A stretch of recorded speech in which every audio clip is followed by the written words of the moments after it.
Assalamualaikum brother, nampaknya ya setelah beberapa minggu kemarin tuh Boyok ngebikin video review tentang Huawei Nova 9. Ini tuh masih banyak dari kalian tuh yang belum nangkep informasi sesungguhnya yang pengen gue sampaikan. Ini terbukti banget dari banyaknya komen yang kalian tulis di kolom komentar terkait nggak ada GMS-nya lah, terus kemudian harganya kemahalan lah 7 juta, kemudian sinyalnya masih 4G, belum 5G, dan masih banyak lagi yang kalian keluhkan di kolom komentar. Makanya di video kali ini Boyok akan sedikit menjelaskan tentang concern tersebut yang memang kalian tuh ngeluh gitu buat pakai Huawei. Poin pertama yang bakal kita bahas adalah poin yang paling banyak banget kalian tanyain, yaitu hilangnya dukungan GMS ataupun Google Mobile Service di perangkatnya Huawei. Tentunya hal ini didasarkan karena memang kelengkapan aplikasi yang bisa kalian akses ya. Dimana buat kalian nih, para pengguna Android, biasanya itu memang tergantung banget sama kelengkapan aplikasi yang ada di Google Play Store. Nah, terkait hal ini, gue tuh bisa bilang kalau semua itu sebenarnya sudah terintegrasi di Huawei App Gallery. Karena ya brother, di aplikasi itu tuh sebenarnya udah lengkap banget. Mulai dari aplikasi biasa sampai dengan aplikasi yang sering kita gunakan sehari-hari. Kalau misalkan ya, aplikasi yang kalian butuhkan tidak kalian temukan, opsi search di Apps Gallery pun bisa bantu kalian dalam bentuk third party install alias download file APK. Memang sih ya, cara seperti ini masih banyak banget nih pihak yang meragukan tingkat keamanannya.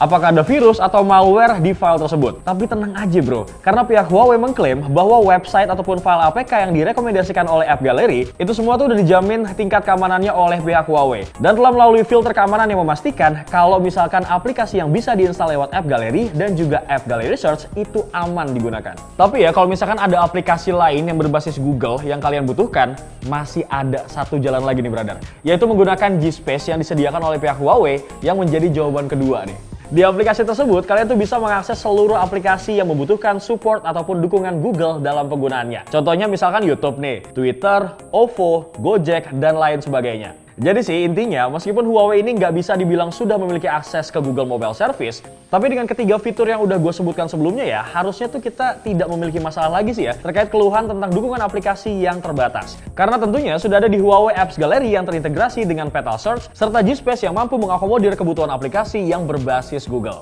Sekarang kita bakal move ke keluhan kalian selanjutnya nih brother, yaitu ketidakadaannya support 5G di handphone ini. Which mean handphone ini masih 4G. Sedangkan di luar sana nih ya, dengan range harga yang sama, itu banyak banget handphone yang sudah dimasukkan fitur 5G. Di sini gue punya jawabannya sih. Pertama, menurut pendapat gue pribadi nih ya, mohon maaf lahir batin nih, sampai detik ini, hilal dari sinyal 5G aja tuh di Indonesia masih terbatas banget brother. Cuman di beberapa kota, bahkan cuman di Jakarta kali ya sekarang.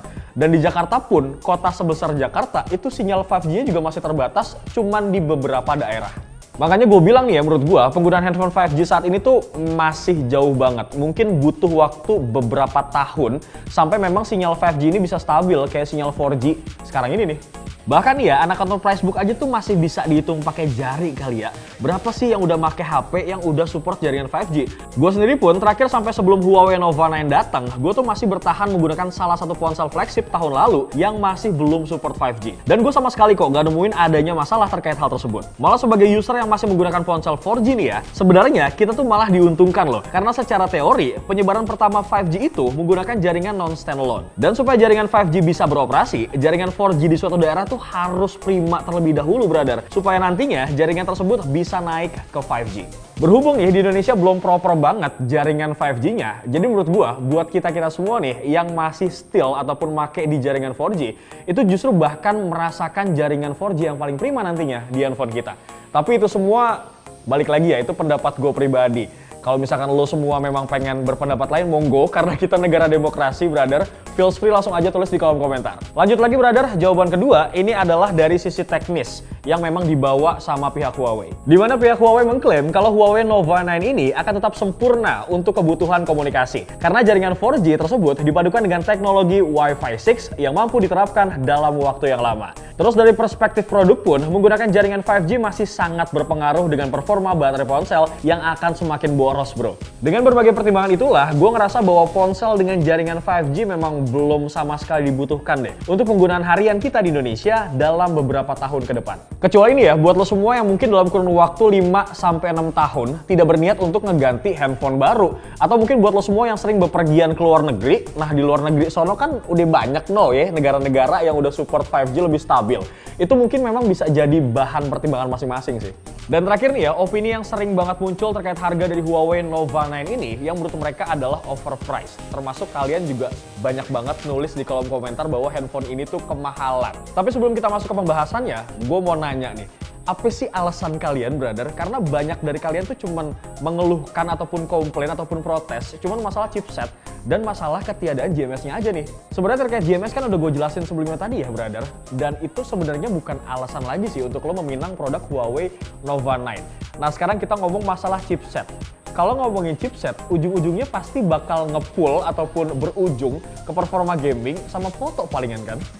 Setelah gue nge-review handphone ini, gue rasa sih performa fotografinya tuh mayoritas nggak ada komplain ya dengan hasil dari kameranya. Bahkan nih justru banyak yang memuji kualitas dan kemampuan kamera dari Huawei Nova 9 ini. Jadi nih ya buat kalian yang mungkin belum pada nonton video review Nova 9 di Pricebook, jujur deh gue sendiri pun lumayan terkesima sih soal hasil kamera dari handphone ini. Ibaratnya nih ya kualitas kamera yang dihasilkan itu udah nggak bisa dibandingin lagi nih sama HP di kelas mid-range. Dan kayaknya lebih cocok bandingin kamera Nova 9 dengan kamera sebuah handphone flagship kali ya. Karena lihat sendiri deh hasil dari fotonya nih, gue kasih lihat lagi.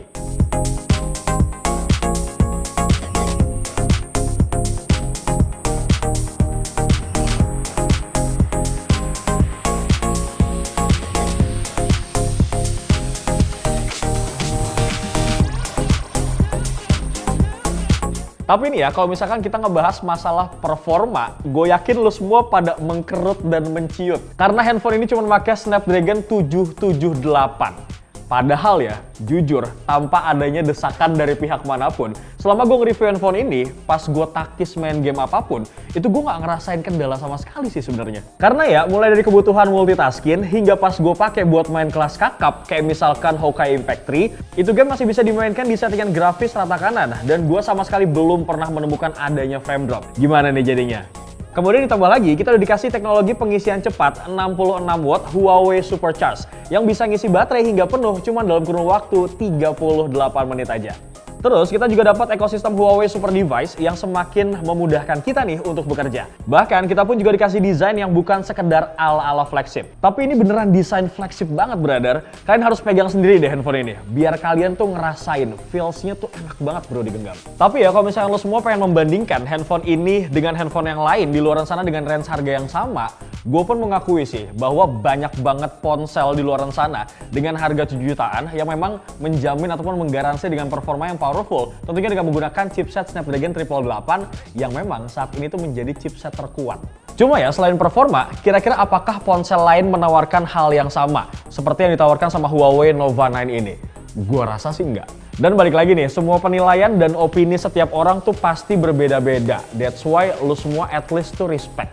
Tapi ya, gue kasih saran ke lu semua, lu tuh jangan cuma menilai sebuah handphone dari satu sisi aja. Karena pastinya setiap handphone tuh punya kelebihan sama kekurangannya masing-masing. Dan itulah alasannya kenapa sampai detik ini gue tuh suka banget sama dunia gadget. Karena nih ya, kita sebagai konsumen itu semakin banyak banget diberikan pilihan dengan berbagai macam produk yang tentunya sesuai sama kebutuhan dan budget kita juga. Bewok pamit. Assalamualaikum.